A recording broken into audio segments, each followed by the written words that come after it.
Afternoon, everyone, and welcome to Digital Design for Dementia. The webinar's just started and I can see that people are flooding our digital doors. Just going to give it a few more seconds for people to join us, and then I will introduce you to Daniel, who's our accessibility and usability consultant. He's going to be talking to you today about digital design for dementia. My name's Sarah. I'll give you all a very brief overview to AbilityNet for those of you who have not encountered us before.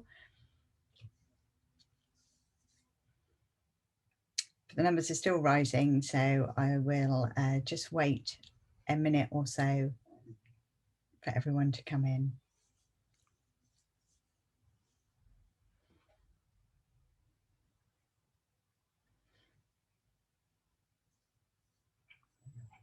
We'll go through some housekeeping in a minute, but we'll be using the Q&A box for questions for Daniel, but also if you have any technical issues during the webinar, I will do my best to help you out in there. At the bottom of the screen, you'll see captions appearing.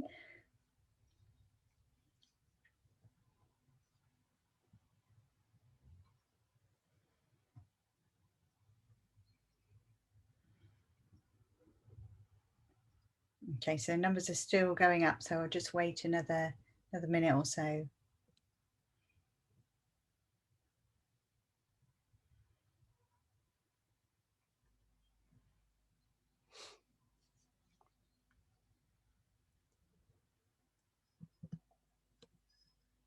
Okay, so the number of participants seems to be leveling off now. So welcome to everybody who's joined us today. Welcome, Daniel. Thanks for agreeing to present on this topic today.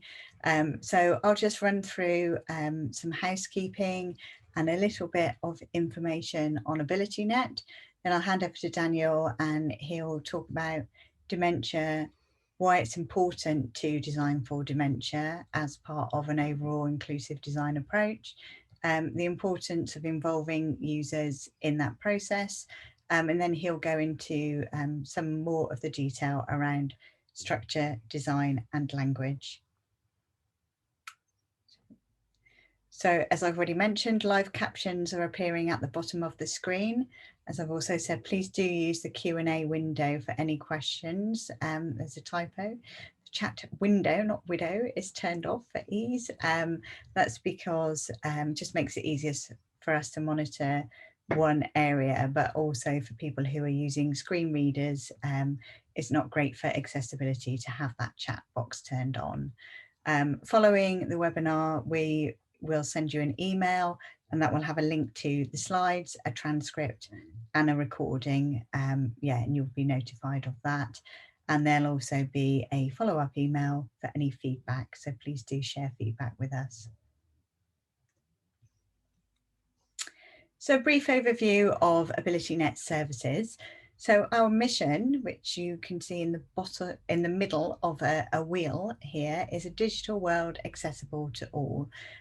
So we provide support for individuals at home, at work, and in education. We also provide accessibility products and services and consultancy for people who want to ensure that their websites or digital products are accessible to everyone. And that's part of our focus today.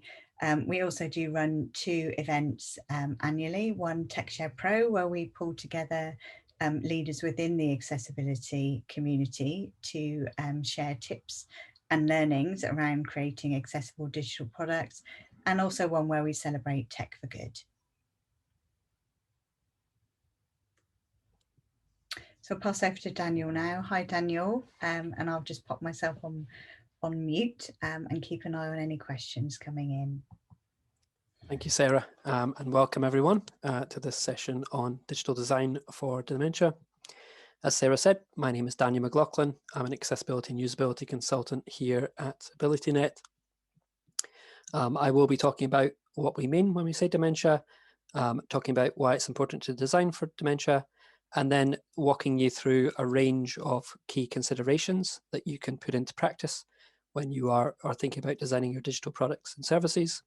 There will be time for questions at the end, but do use that Q&A window to flag up any questions, and Sarah will keep an eye on those as well. So first of all, what is dementia? Just so that we are all on the same page. I have the definition on my slide here by the Alzheimer's Society, and it reads, dementia is the name for a group of symptoms that commonly include problems with memory, thinking, problem solving, language, and perception. So I've highlighted some of the key information in that definition. The first being that it's a group of symptoms. We tend to almost assume that dementia itself is a disease or an illness, when actually it's just the overarching description, the kind of umbrella term that we give to a range of symptoms, which can then lead on to cause problems with those areas on the slide there. So memory, thinking, problem solving, language, and perception. There are lots of different kind of types and causes of dementia, but there's 5 main types. And of those, the 2 that you probably commonly hear of the most are Alzheimer's disease. That is a buildup of protein, which damages structures within the brain, and also vascular dementia, which is a restriction of the blood flow to the brain.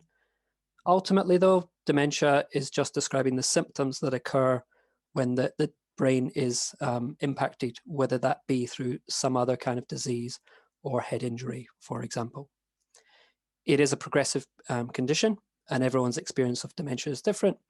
So while people may start off having different symptoms, they will progress and experience commonly quite similar symptoms as the condition progresses. And I've linked in my speaker notes to some of the Alzheimer's resources about this to cover in more detail, kind of more information about the different types of dementia. So I mentioned that it is just a term that we give to a group of symptoms.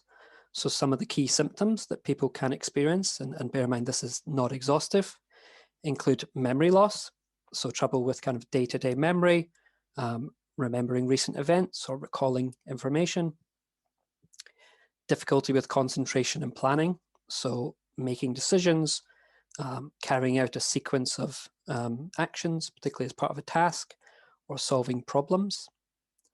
Language problems, so particularly with difficulty finding the right words or following spoken language particularly as well. And visual perception as well, so not necessarily interpreting what we see correctly or having difficulty judging different distances as well. But again, this is a non-exhaustive list. It doesn't actually cover the full scope of dementia. Dementia can be quite a life-changing experience for not only the individual, but also their family and friends as well. So we need to bear in mind that dementia can also cause a person to, experience kind of frustration, anxiety. Looking from the outside in, we may feel that their personality changes or their behavior changes as well. It can be quite a distressing experience. Again, everyone's experience of dementia is different. The symptoms can be different. And it also depends on which part of the brain has been affected, which symptoms are kind of experienced first. The key takeaway here is that all of the symptoms that I've listed on my slide here, so memory loss, difficulty with concentration and planning, language problems, and visual perception, they can all impact a person's ability to use our digital products and services. So now that we know what dementia is, why should we factor that in when we are designing our digital products and services? Well, one of the kind of initial reasons to think of is the sheer volume of people that do experience dementia. I have on my slide here a figure from, I believe it was 2019. The Alzheimer's Society listed that 850,000 people in the UK were living with dementia. And that figure is growing, partially because we do have an aging population. And one of the misconceptions here is that dementia is just an older person's condition. It's not, but it does predominantly affect people over the age of 65. And, we are living longer. We do have that aging population. So we are seeing more and more people now experiencing dementia. To put that in perspective, there's about 36 million people worldwide that experience dementia as well. And particularly in Black, Asian and minority ethnic communities, there was a study in 2011 that said there was 25,000 people with dementia in the UK. And that number is expected to double by the year 2026. So it's a growing audience of people experiencing challenges around things like attention, memory loss, and language as well. Many of our services are now heavily digital, and we've definitely seen this during the global pandemic. The way that we get our news, access public services, do our online shopping and banking, and the way that we socialize now is all heavily digital. And, if aside from dementia, but if for whatever reason you are not part of that digital space, there is a divide there. There's a lack of opportunities there if you don't have access to the same materials and information. And there are also legal obligations. So while it's not explicitly mentioned, the Equality Act 2010 does set out protected characteristics, one of which includes age. And again, dementia can impact people regardless of age, but predominantly older age as well. So discriminating based on age is effectively discriminating against someone who experiences dementia as well. There's also the Public Sector Bodies Regulations 2018, which now requires all public sector websites and apps to ensure that their services meet the Web Content Accessibility Guidelines 2.1 Level AA. And many of the kind of key considerations I'll be talking about today map quite nicely against some of those guidelines. So if you are not meeting those, you are falling foul of the Public Sector Bodies Regulations as well. But regardless of all of that, the last point on my slide there, designing for dementia benefits everyone.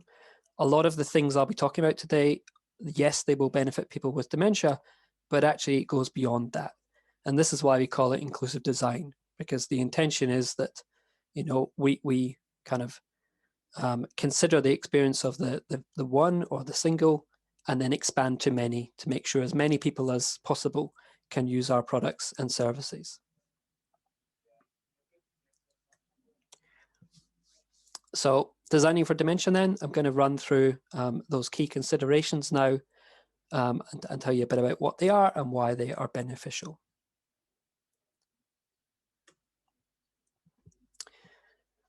So the very first thing you should consider when you are developing any products or service is to think about the users that will be using that service.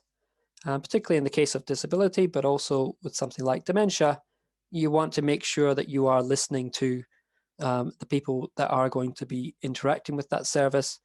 And you don't want to fall into this pattern of kind of talking for people. You want to seek their input to make sure that you are designing the best solution for them that they have involvement with. And there's a few ways to do this. So one is to kind of, make them part of that process. We call it co-design because they're actively involved in the process of designing these products and services. And you can do that by recruiting representative users. So whether that is, depending on the kind of where they are on their experience of dementia, it could be reaching out to them directly through social media or networking groups. It could be going to charities like the Alzheimer's Society and asking for resources that way. Going on forums, looking up local support groups for carers, people with dementia, and older individuals as well. And getting their feedback and giving them a mechanism to give feedback in whichever format is most comfortable to them. And I mentioned organizing co-design sessions.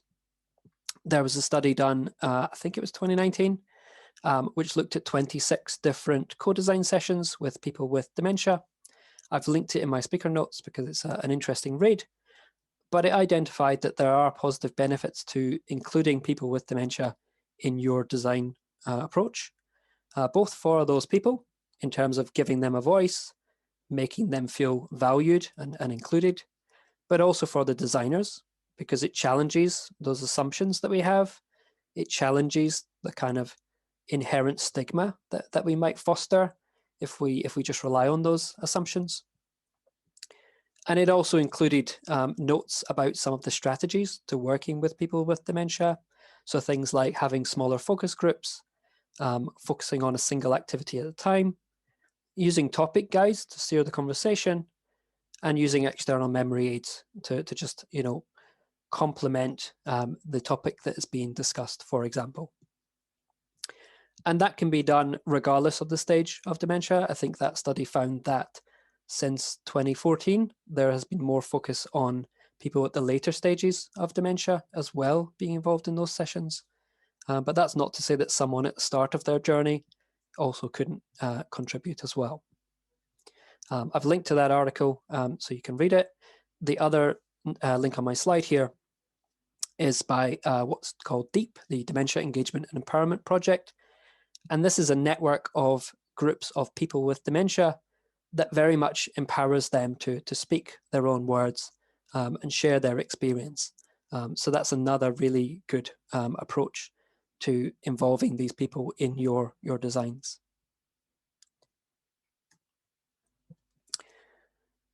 Now I'm going to walk through some of these key considerations that I mentioned.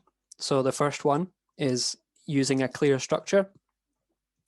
So breaking up the content of our web pages or app screens into smaller chunks of content to make it easier to visually scan and understand. And this can be helpful for people with dementia because it avoids us feeling overwhelmed. But it's also beneficial for us all because it gives that logical structure to the content that we are presenting. And some of the techniques to do this include organizing your content under clear headings and subheadings. And particularly with those headings, you want them to be descriptive. They should reflect the hierarchy of the content and give confidence about what that section contains. Breaking up your kind of wall of text into smaller paragraphs, particularly only having a kind of single idea in each paragraph, and not relying on someone with dementia to recall what was in the previous paragraph, trying to have kind of discrete chunks so that I can consume that at my own pace. Grouping related items together, so using things like unordered lists or ordered lists. You can also use kind of call-out boxes to highlight particular information, particularly if it's something that the individual will need to refer to regularly, then having it separated from the main body of content can be useful.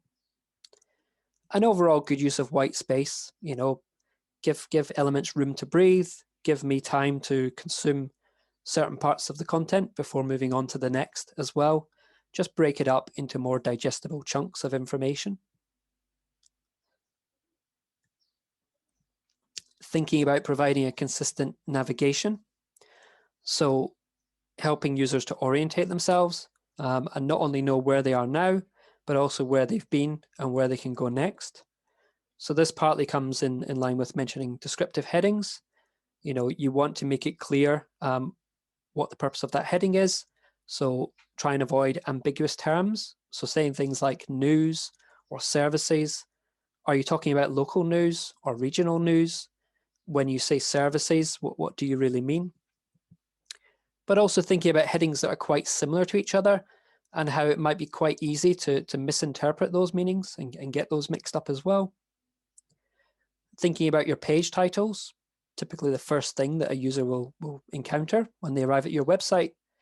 And typically we advocate a kind of page category organization approach. So I not only know where I am, where it sits in the wider website, and actually whose website am I on in case there's any ambiguity in the design itself. In terms of your navigation, providing consistent options. So if you have a certain set of links that are in your navigation, making sure those are repeated on subsequent pages so that I gain that familiarity and that kind of confidence to know where those are. That's not to say you can't add additional links, but just keep that relative order about the order of your links. And particularly for things like what we call breadcrumbs. So there's a couple of examples on my slide here. On the NHS website and on the BBC Sport site, they have links which show where I've come from. So on the NHS website, it says home, health A to Z, dementia guide. And on the BBC Sport website, it says women's football, scores and fixtures, table and top scorers. These indicate to me that I've drilled down from a previous category to get to the section that I'm in, but also by making them links, it means I can backtrack and find my way back to where I was. And I've raised these two examples here because they're very clear, distinct examples of where you are, particularly the second one. There's actually a yellow underline under the scores and fixtures option on BBC Sport, which just draws attention to this is where you are now, and you've come from women's football, for example. And the links themselves should be descriptive. So try and avoid links that say things like click here, read more. It should be clear from the link itself what the outcome of interacting with that particular link will be, particularly when I don't have the context. If it is just a link on a page that's maybe not in a paragraph, for example, or a link in your navigation, I want to have confidence about where that's going to take me. As well as thinking about descriptive headings and descriptive links, thinking about the language that we're using in general.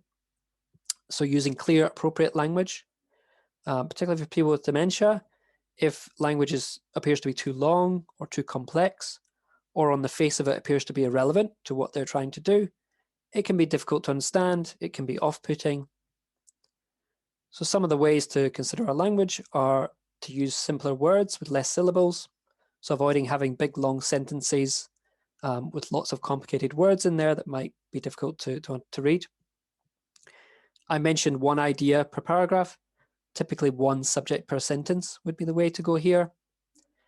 And use a direct and active voice, so subject, verb, action, to really kind of convey the key information there. If it is the case that it's actually the action that's more important than the subject, then yes, you can use a passive voice instead. But just remember your audience. So particularly when you're giving instructions, sometimes it can be helpful to be quite direct and active. But when you're giving error messages, for example, sometimes that can come across as a bit harsh. So use your best judgment there. Use acronyms sparingly or avoid them if you can, and describe them when you introduce them so that the meaning is clear. Same with jargon. Again, that might be quite a stumbling block. So making sure that you either avoid it or describe it. And thinking about abstract concepts as well, that things like thinking outside the box, crunch, 9 to 5, lots of other kind of concepts, but things that we understand, but might not be as meaningful as saying literally what we mean on the page. And the last point there is actually key, avoiding harmful language.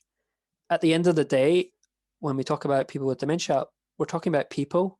So we want to always bear that in mind. So avoiding language that belittles or dehumanizes people with dementia, because they have just as much right to be treated with respect and support as the rest of us as well. Instead, try and use language that empowers them. Try avoiding language like suffers from dementia, or kind of reinforcing stigmas around memory loss and kind of incapacity. And instead, as I said, kind of empower people and make them feel included as well. So, see the person ultimately. A lot of these problems with language can impact people with dementia, but they can also impact people with dyslexia or learning disabilities or learning difficulties as well. So again, just like the rest of the principles here, they can benefit the audience beyond the one that they are initially intended for.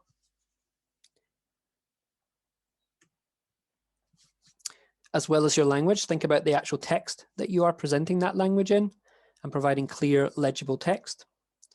And if appropriate, using styling to reinforce concepts.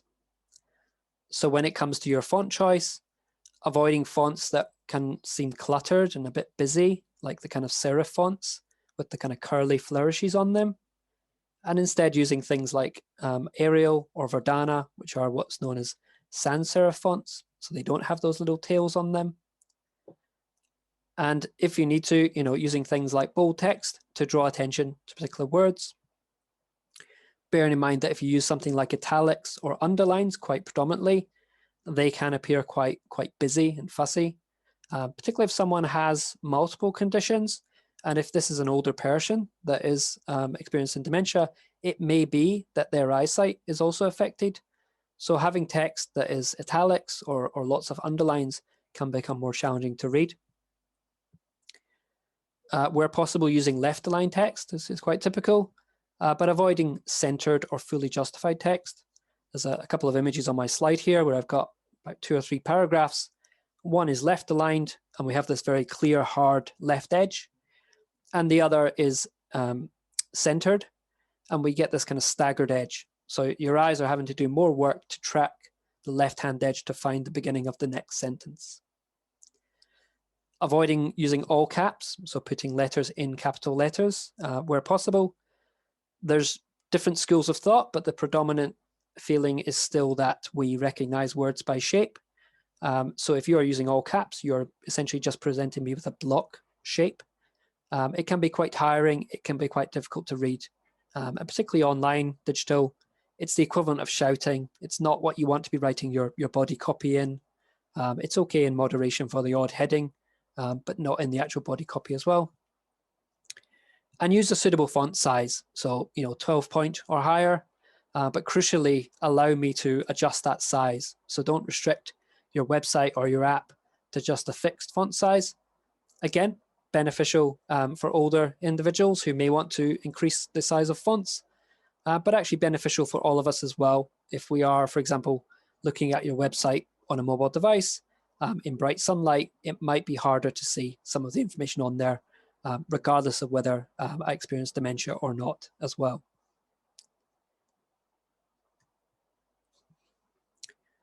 Thinking about color and contrast. So vision does decline with age. And as I said at the beginning, most people with dementia are in that older age bracket.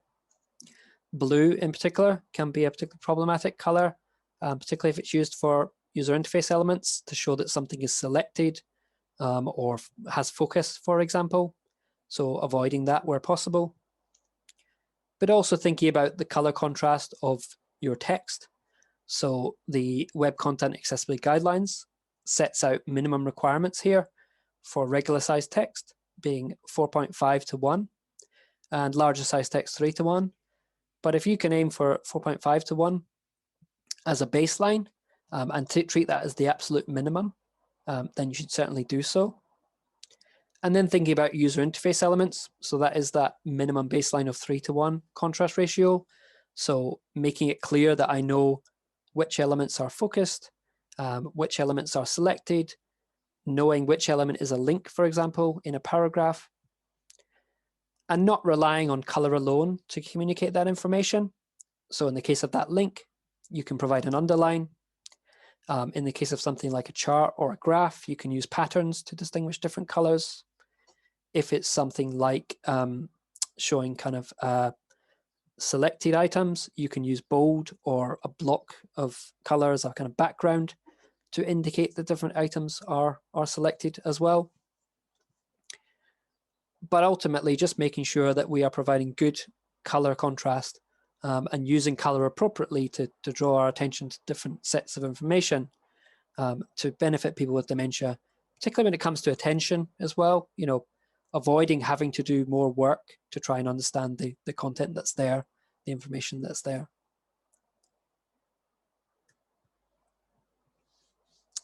Thinking about providing media alternatives, particularly images, are a really good way of complementing textual information and just reinforcing that with an image. Be mindful when you're using images for people with dementia. If it's an illustration, it can sometimes come across as a bit childish, a bit patronizing. So favoring realistic photographs, but again, making sure that they are quite subject specific. So not too artistic that the meaning becomes a bit ambiguous. Not overusing those images. So using them when they do add value and they do complement the text, particularly like the example on my slide here. If this was an article talking about using your Oyster card on the London Underground, it would be appropriate to have an image there, which also shows how you use that card to travel on the London Underground, for example. Thinking about the icons that you use, particularly if they're ambiguous. If you've spent any time on social media, you've probably realized that most of the heart icons have about 4 or 5 different meanings, depending which social media platform you are using. So choosing your icons wisely and making sure that the meaning is quite distinct from the icon, but ultimately providing text labels where possible, because that just reinforces the meaning there. There's no ambiguity, for example. Thinking about that combination of text and images, so avoiding putting text on top of an image because you can run into color contrast issues, but it also just makes that quite a busy element to understand. There are typically ways around that. You can have a solid color behind the text, but ultimately I would suggest that for a person with dementia, you want to separate the two and have that kind of separation of image and text so that I can consume each individually. And if you have multimedia, if you have videos and audios, it can be beneficial for all audiences to present that information in another format, such as captions or transcripts, particularly transcripts, because then there's no reliance on timing there, and I can then navigate that at my own time. I can hopefully increase the font size, change the styling on it to better consume that content, rather than just getting the visual or audio channel of information. I can consume that at my own pace as well. Thinking about offering help and support. So particularly for processes, when you are completing a journey, you're signing up for something, you're buying something, then anticipating and offering support where it's needed. I mentioned at the beginning that one of the symptoms of dementia can be difficulty with kind of problem solving and attention, and also memory loss as well. So anticipating that and providing the relevant information when it's needed. So things like instructions, if you're expecting a certain input from me, giving me really clear, accurate instructions about what's expected of me. And particularly when you want a particular format, giving a clear example is a really good way of giving confidence about what I should be entering in that input field, for example. Providing input assistance, so using things like autocomplete or the remember me option when you're logging into a site, for example, to help me complete forms. Taking advantage of the technology of the platform that you're designing for. So if it's a mobile device, quite often they have Face ID built in. So providing that as an option in order to access services rather than having to remember long usernames and passwords, for example. And if you do have a journey that's over multiple screens, carrying that information forwards. There's a really good example of this on the government's visa eligibility checker, where it carries forward the information that you've already entered. So again, that can help keep a person with dementia on task in terms of where they are in the process, what information they've already entered, but it saves having to ask them for that information repeatedly. It's there as a reference point if I need to check anything again as well. And where possible, avoiding long journeys, because your kind of energy levels for a person with dementia can fluctuate. So it may be that in the morning you are quite attentive, you have good level of energy, you're quite motivated, but that's not to say that that would be the case for everyone, and that can't fluctuate throughout the day. So trying to focus on kind of discrete tasks. If it is quite long, saving my progress so I can return to it another time as well. And thinking about your error messages and thinking about where you put those error messages. It's quite easy to miss something that appears below the input field. So you potentially want to have them above or beside the input field. But not only telling me that something went wrong, but what went wrong and what do I need to do to fix it. And again, anticipation, if you could have preempted that error, to avoid it entirely, whether that is you need me to enter a date of birth, so I choose from something like a picker rather than manually typing in characters where I might get the digits the wrong way around, then take that approach as well instead. And if there are multiple errors, listing those, particularly at the top of the form, can be useful because it just gives me that concrete information about here's the 4 errors that I need to step through to address those before I can continue, for example. And also with errors and labels, thinking about the proximity. So with labels, you want them to be close to your form field Particularly avoid having placeholders. This is the text that's inside the form field, because typically as soon as I put my cursor inside the form field, the placeholder disappears and I lose that information. So having, always visible permanent labels in close proximity to their input fields, just to help me complete those forms. Avoiding distractions. So again, I mentioned that energy and attention can fluctuate throughout the day. So avoiding things that can be disorientating, distracting, or tiring. So things like, having kind of adverts around the side of the page, as we've seen on some websites, where you're effectively competing for my attention, particularly if I'm trying to read an informative article or complete a form, for example. If you have videos, making sure they're not auto-playing, because that immediately bombards me with sensory information, which can be quite disorientating and distracting. And also things like animations as well. This is not only an issue for people with dementia, but also people with vestibular disorders, where that might be quite triggering. I might feel quite nauseous or ill from experiencing that. And if there's key information that I need to know, putting it in the page itself as static information, rather than having pop-ups, dialogues, modal dialogues appearing, because they can take me out of my current context and again, be quite disruptive, particularly if I'm in the middle of a process as well. If there are essential messages, like you're about to be logged out, then yes, it's appropriate to have an immediate modal dialogue, but make that interaction as clear and as simple as possible. You're about to be logged out, you press this one button to extend the time available. Don't expect me to kind of hunt down that dialogue and perform some complicated action in order to remain logged in, for example. And related to that, providing enough time. So being mindful that users, particularly people with dementia, might need additional time, whether that is due to, as I say, that kind of lack of attention or energy, potentially due to language, trying to recall certain words, trying to work out where we are in the process and what we need to do next. So additional time might be needed to complete tasks and consume information, particularly dense information, if you're using quite complex language, for example. There are security reasons why we have to have timeouts more often than not, but avoiding them if you can, or at least giving me the option to extend them or remain signed in. If I have advance notice that there will be a timeout after half an hour, for example, and some method to increase that timeout period, that can be very beneficial.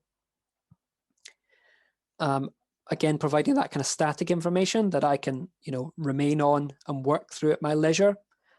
So not providing information inside a carousel. So this is where you have like a slide and they typically advance to show the next slide. If they are constantly advancing and you're expecting me to read key information in there, I might not have enough time to not only, read, but also comprehend and decide what to do with that information before that slide has moved on again. So where possible, avoiding auto-advancing carousels, just like the auto-playing videos as well. I mentioned modals and pop-ups. Think about tooltips as well. If it's a critical piece of information that I need in order to complete this form, for example, have that on the page, not hidden away in some tooltip where I might overlook it or miss it. Excuse me. Particularly also, this can be a challenge because quite often with a tooltip, if I move my mouse pointer over the little button, the tooltip will appear. And as soon as I move my mouse pointer away, the tooltip will disappear again. There are, technical minimum requirements that the Web Content Accessibility Guidelines sets out for how to handle that situation. But if you're putting information in there that I need in order to complete the current transaction, there's a potential chance that I might miss it, or I might not have the dexterity to be able to access that information when I need it at the important time.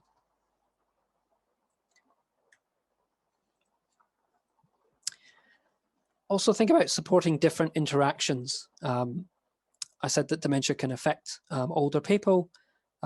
But regardless, just not making assumptions about the way that people are interacting with our content and our services. Being mindful that not everyone might be using a mouse or a touchscreen, for example. And if it is an older person, it might be that that's because they have tremors or joint pain or that lack of fine motor control to use something like a mouse. It can also be the case with touchscreens that as we get older, our skin becomes kind of dry and leathery, and those touchscreens become less effective. It might also be that I'm using some other kind of device, whether that's keyboard or speech recognition, or some kind of voice control like that as well. Particularly in the case of voice control, it's quite important that your labeling is accurate so that when I call out a particular button, the correct element is targeted as well. And also just remembering that digital and particularly digital technologies require a certain level of technological confidence. So not everyone is comfortable just using a tablet device or using a desktop web browser. So trying to make your app, your website, as simple to use as possible, not requiring me to understand the environment that sits in and how I can navigate around within that, particularly with apps especially. I mentioned they might not be using a mouse, so providing support for a keyboard because they could potentially be using the keyboard. There can also be, compound conditions here. So someone who is traditionally a screen reader user can also develop dementia and may also still be using a screen reader as well. Providing larger hit targets on things, particularly if I lack that fine motor control, making it so that, I don't run into the situation of not being able to interact with something or accidentally interacting with something. Apple sets out a minimum size of 44 by 44 pixels, and Google, I think, sets out a size of 48 by 48 pixels. But just making sure that your buttons, your links, anything interactive has a large enough hit area that I can be quite confident about interacting with that element and giving me the space around that so that I don't inadvertently trigger something else instead. And avoiding interactions based on complex gestures, particularly path-based gestures, where you expect me to kind of drag something through a particular motion or, move my fingers through a certain shape, because that might be challenging to remember, but also challenging to physically do as well. And thinking about motion as well, particularly with mobile devices and tablets, they have built-in accelerometers. So you can use them, move them around to trigger interactions. But if you base your experience around that, and whether it is that I'm an older individual who experiences tremors, or I'm using your tablet app in a care home setting, potentially, I'm passing the device around to my peers, that motion might inadvertently trigger interaction. So making sure that either you don't design with motion at all, or you provide the option to disable that and turn it off so that I can choose the type of an input that's most suitable for me. And I'm not inadvertently triggering functionality based on things like motion or, accidentally touching the screen and making a particular gesture when I didn't want to, for example. So that was quite a few key considerations. As I say, they are not only beneficial for people with dementia, but they're also beneficial for everyone. There's a lot of inclusive design principles built in there that can benefit us all when we're using digital technologies. And I've summarized some of the key takeaways here on this slide. So first and foremost, if you're designing for any group of people, particularly people with dementia, involving them in that process, collaborating with them to find out how best they want their voice to be represented, how best they want to use your products and services. And that may involve pulling in their wider support networks, support workers, carers, friends, family, to be part of that conversation as well. Using things like your headings, your links, and your navigation to help people orientate themselves and have confidence about where they are, what options are available to them, and where they can go next. Thinking about the language that you're using, particularly avoiding language that just reinforces stigma about dementia being something that only happens to older people or is only concerned with memory loss. and appreciating that, ultimately this is still a person at the end of the day, and they have just as much right to be valued and respected as everyone else. Ensuring good color contrast on your text and your user interface elements. Do I have confidence about which elements are selected or which elements are interactive? Is your text nice and legible because you've used good color contrast there? Do I know what the links are because you've provided a clear signifier such as an underline to differentiate it from the wider paragraph, for example? And helping with input, so providing clear instructions, good labeling that remains visible on screen in close proximity to the input, and providing error assistance so that not only can you preempt errors to try and avoid them in the first place, but when things do go wrong, not blaming the user, making it so that the system helps the user to understand what went wrong and what do they need to fix it, swiftly and conveniently. In combination with that, providing support for recall and understanding. So if you are expecting me to enter certain sets of information, remembering that across multiple screens, supporting things like autocomplete and remember me options. If you're expecting me to perform kind of computational options, providing kind of calculators and things that can do a lot of the heavy lifting for me, particularly when it comes to like comparisons as well. And avoiding jargon or acronyms and explaining these if you're going to use those. Allowing enough time and space, so making sure I have that breathing room around the content, but allowing me enough time to navigate the content at my own pace.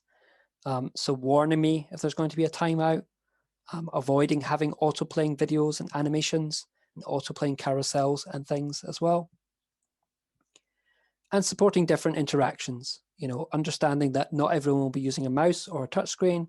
It might be that I'm using a keyboard. It might be that I'm using my device in a setting that you didn't anticipate, but having clear, simple interactions that don't rely on things like gestures and motion to account for that as well.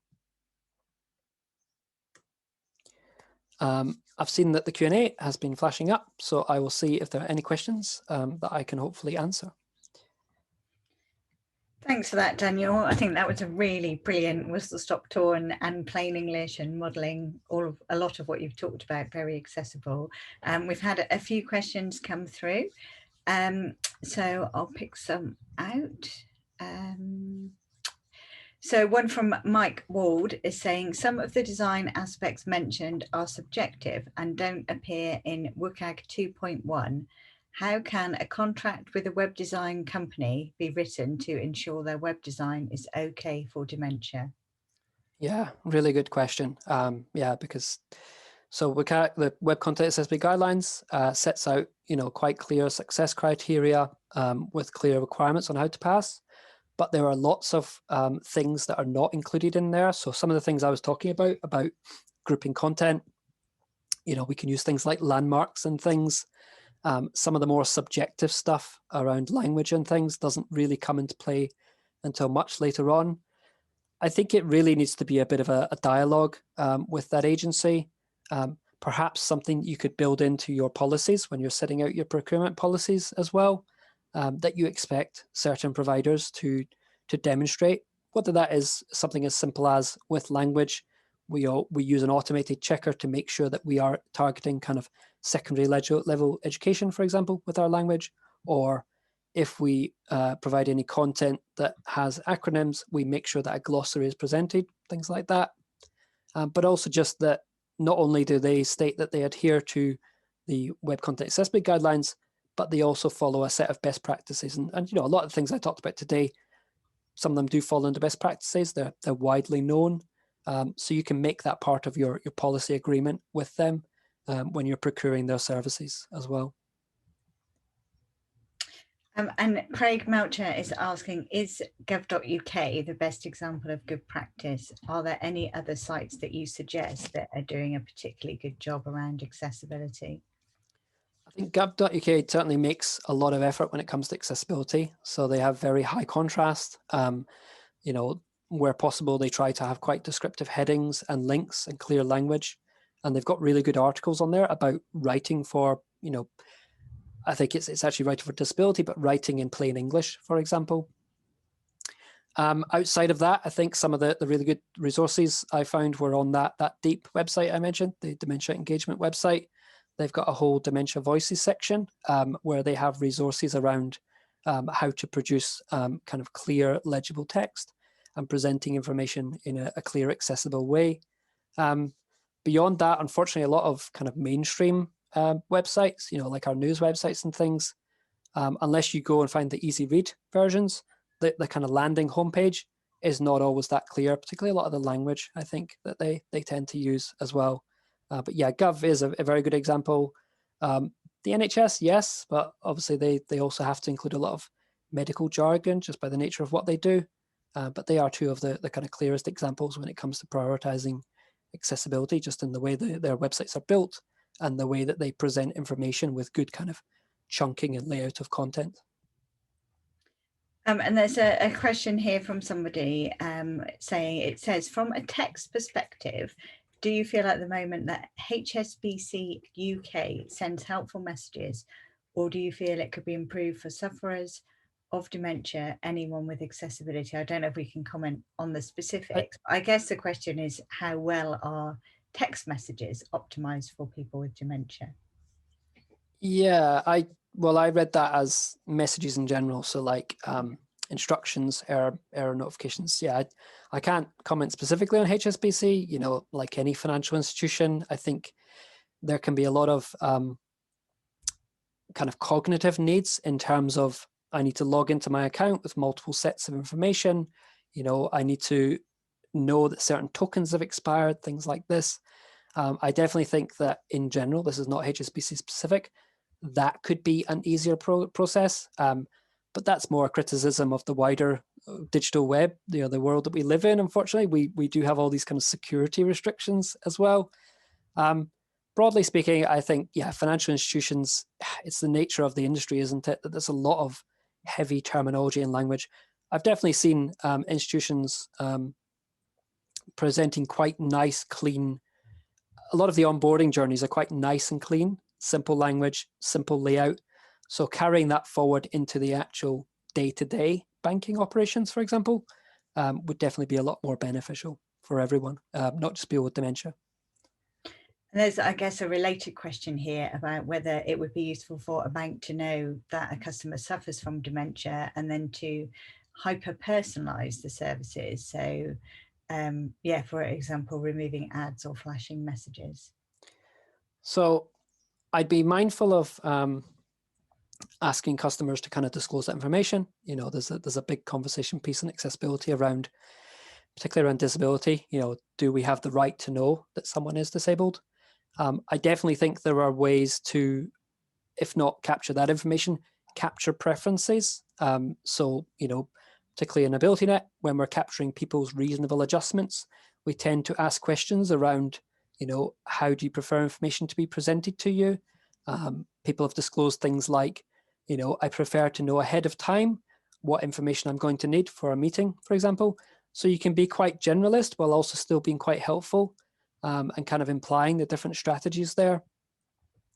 And in the terms to kind of removing ads and motion, you should avoid that. There are people can set at a system level, prefers reduced motion, so that when they land on your site, those elements should be disabled. So you shouldn't assume that everyone is quite happy with kind of, I think ads is a bit contentious, but with animations, you shouldn't assume that everyone's comfortable having those auto playing. And making sure that in your style sheets, you are respecting the fact that some people might want to have those turned off so they're not playing by default. And then I think we've probably got time for one more and then a couple of pieces that we want to wrap up. So John is asking about optimizing a website around terms such as dementia, cognitive decline, in terms of search, but balancing that against people who may be insulted or put off by these SEO keywords. Have you got any tips around that? Yeah, it's challenging because, so for example, some people don't like the term service users, which is quite prevalent, particularly in that kind of sector as well. I think that's more something that can be done under the hood, that you mentioned search. that you just accept those kind of synonyms. You'd have the kind of fuzzy searching where if I enter a certain term, it actually branches out and finds alternative information. I don't know if I drew attention to it, but the Alzheimer's Society has a very good positive language document regarding dementia. It would be worth referring to that to see some of their best practice in terms of the language specifically that should be used.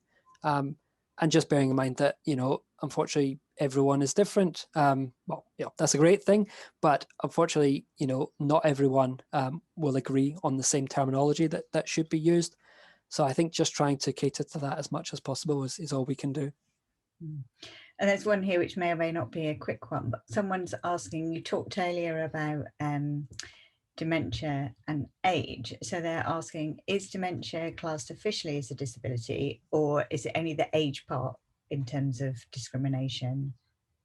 So my understanding is that under the Quality Act, it's the age part is a protected characteristic. So while you could discriminate against someone for having dementia, it may be that the case can be argued that you're actually discriminating against them based on age, and so that would fall under the Quality Act. I'm not aware that it specifically calls attention to dementia, but I'm happy to be corrected on that if I'm wrong.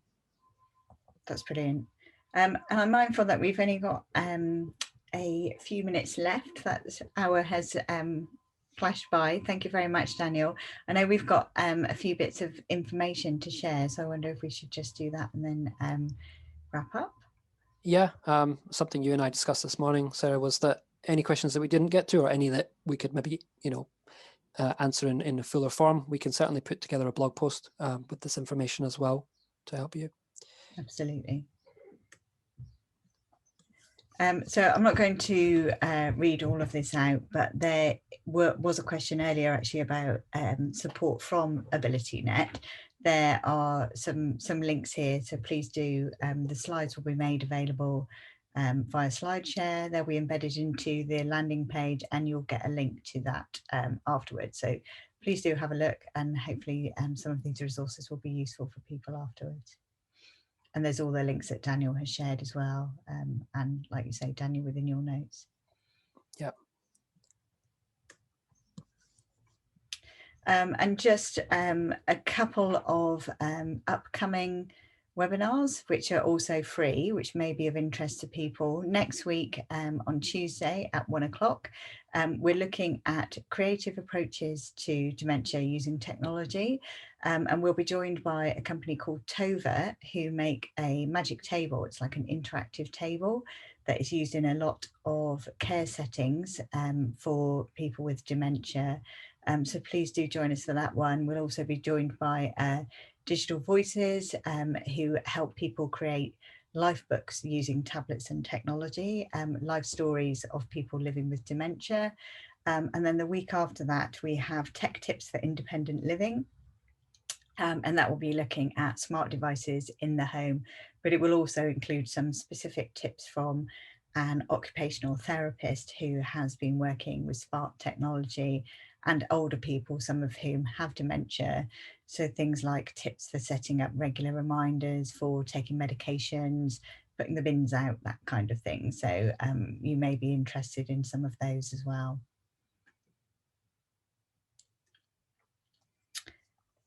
That's it. So yeah, just to say thank you very much again to you, Daniel, and also thank you to everyone who has attended the webinar. As I say, all the information will be made available afterwards, and you will get an automatic email which will share all that information with you. So thank you very much for attending. Thank you, Daniel, for your expertise, and I hope everyone's enjoyed it. And I'll end the webinar there. Thank you very much. Cheers, Daniel. Thank you, everyone.